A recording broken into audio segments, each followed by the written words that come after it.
নমস্কার, আমি বর্ণালী। জীবন আমাদের অনেক কিছু শেখায়। আজ যে রাজা, কাল সে ফকির। আবার কাল যে ফকির ছিল, আজ সে রাজা।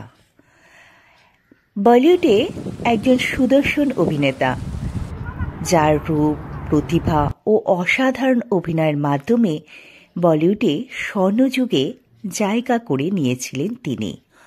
অথচ জীবনের সায়ন্যে সেই মানুষটিকে দিন কাটাতে হয়েছিল অভাব অনটনের মাঝে।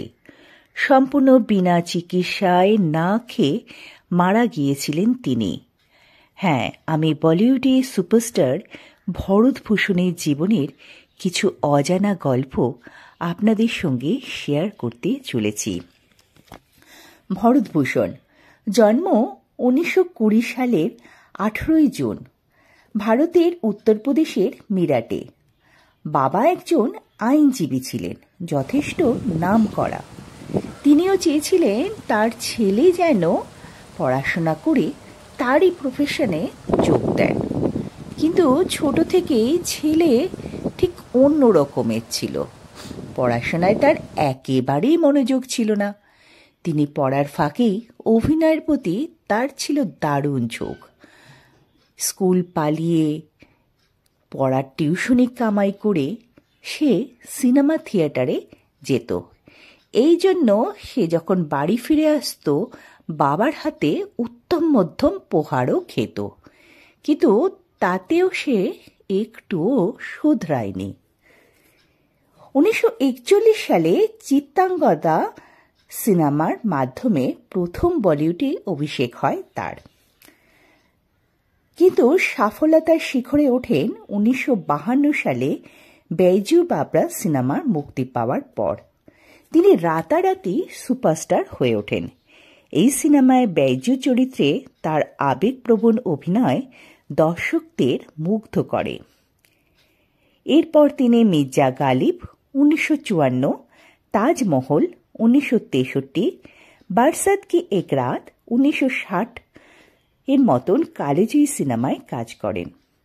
বিশেষত ঐতিহাসিক ও পৌরাণিক চরিত্রে দারুণ মানিয়ে যেত তাকে, যার ফলে তাকে সাংস্কৃতিক মনস্কা অভিনেতাও বলা হতো। সুপারস্টার হওয়ার পর হিসেবে নিজের বেশিরভাগ সিনেমায় সিনেমার প্রযোজক হিসেবে তিনি ছিলেন খুব খরচী প্রকৃতির লোক এবং ভুল বিনিয়োগ এবং অফুরন্ত খরচের কারণে তিনি ক্রমেই দরিদ্রতার মুখে পড়েন। ভরতভূষণের ব্যক্তিগত জীবন নিয়ে যদি কথা বলি, তিনি দুবার বিয়ে করেছিলেন। প্রথম স্ত্রী রত্নাভূষণ খুব অল্প বয়সেই মারা যায়। এরপর তিনি দ্বিতীয়বার বিবাহ করেন মনোজ কুমারীর ছোট বোন মনোরমাকে। তবে শোনা যায় এই বিয়েটা মোটেও সুখপ্রদ হয়নি। সুখের সন্ধানে গিয়ে তিনি অসুখী হয়ে পড়লেন, কারণ এই বিয়ের পরেই তার কেরিয়ারে একটি বড় ধাক্কা আসে এবং তিনি ক্রমেই দরিদ্র থেকে আরও দরিদ্র হতে থাকেন। তবে শোনা যায় ভরতভূষণের প্রথম স্ত্রী মারা যাবার পর তিনি মানসিকভাবে একটু ভেঙে পড়েছিলেন, আর সেই সময় বলিউডে একজন জনপ্রিয় অভিনেত্রীর সাথে তিনি প্রেমেও জড়িয়ে পড়েন। তার নাম ছিল গীতা বালি। তবে এটা গুজব না প্রেম, সে বিষয় কিন্তু সঠিকভাবে বলা যাবে না, কারণ গীতা বালি এরপর শশী কাপুরকে বিবাহ করেন। তবে ভরতভূষণের কেরিয়ার যখন ডুবছিল, তখন বলিউডে আরও এক নায়কের আবির্ভাব হচ্ছিল। তিনি হলেন অমিতাভ বচ্চন। এই ভরতভূষণ তার নিজের বাড়ি গাড়ি বিক্রি করতে প্রায় বাধ্যই হয়েছিলেন। রেল স্টেশনে তাকে দিন কাটাতে হচ্ছিল। ভরতভূষণ যখন সাফল্যের শীর্ষে ছিলেন, তখন তিনি একটি বিলাসবহুল বাংলো কিনেছিলেন, যার নাম তিনি দিয়েছিলেন কর্মযোগী। কিন্তু আর্থিক সমস্যার কারণে তাকে সেই বাংলোটি বিক্রি করে দিতে হয়েছিল। আরও আশ্চর্যের বিষয় কি জানেন? 1963 সালে আরাধনা সুপারহিট হওয়ার পর রাজেশ খান্না সেই বাংলোটিকে ক্রয় করেন এবং তার নাম দেন আশীর্বাদ। ভরতভূষণে শেষ জীবনে চলে আসছে। ছোটখাটো পার্শ্ব চরিত্রে অভিনয় করেছিলেন তিনি, এমনকি জুনিয়র আর্টিস্টদের সঙ্গেও কাজ করতে হয়েছিল তাকে।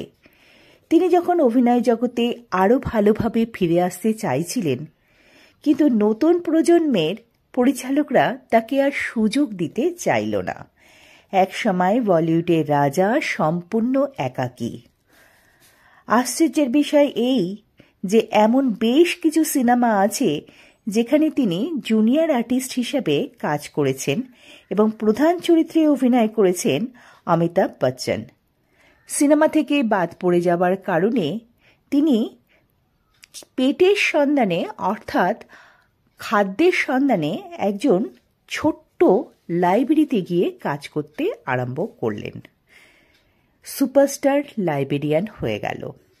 1992 সালে 27 জানুয়ারি ভরতভূষণ পৃথিবী থেকে বিদায় নেন। তার শেষকৃত্যে বলিউডে খুব কম মানুষই উপস্থিত ছিল।